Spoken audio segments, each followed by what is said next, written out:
നമസ്കാരം, കൊട്ടാരക്കര മീഡിയയിലേക്ക് സ്വാഗതം.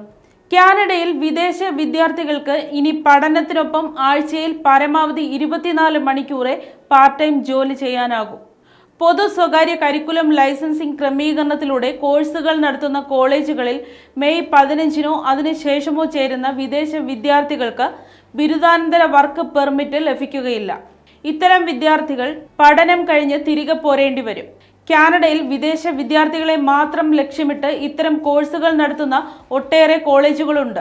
പഠനാനന്തരം വർക്ക് പെർമിറ്റ് കിട്ടില്ലെന്ന് വരുന്നതോടെ വിദേശ വിദ്യാർത്ഥികൾ ചേരില്ലെന്നതുകൊണ്ട് ഇത്തരം കോഴ്സുകൾ നിർത്തുകയും കോളേജുകൾ മെയിൻ ക്യാമ്പസ് മാത്രമാക്കി ചുരുക്കുകയുമാണ്. കേരളത്തിലെ സ്വാശ്രയ കോഴ്സുകൾ പോലെയെന്ന് പറയാവുന്നതാണ് ഇത്തരം കോഴ്സുകൾ. ക്യാമ്പസിന് പുറത്ത് ആഴ്ചയിൽ 20 മണിക്കൂറിലധികം ജോലി ചെയ്യാൻ വിദ്യാർത്ഥികളെ അനുവദിച്ചിരുന്നത് കോവിഡ് മുൻനിർത്തിയുള്ള താൽക്കാലിക നയം മാത്രമായിരുന്നെന്നും അത് നീട്ടുകയില്ലെന്നും ഇമിഗ്രേഷൻ അഭയാർത്ഥി പൗരത്വ മന്ത്രി മാർക്ക് മില്ലർ വ്യക്തമാക്കിയിട്ടുണ്ട്.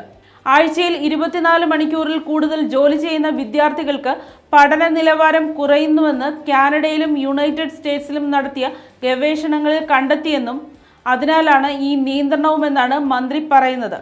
ജോലി ചെയ്യുന്നത് അന്തർദേശീയ വിദ്യാർത്ഥികൾക്ക് തൊഴിൽ പരിചയം നേടാനും അവരുടെ ചില ചെലവുകൾ നികത്താനും സഹായിക്കും.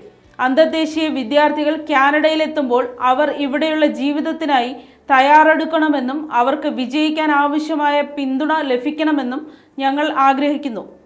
എന്നിരുന്നാലും വിദ്യാർത്ഥികൾ പഠിക്കാനായിരിക്കണം വരേണ്ടത്, ജോലിക്കല്ല.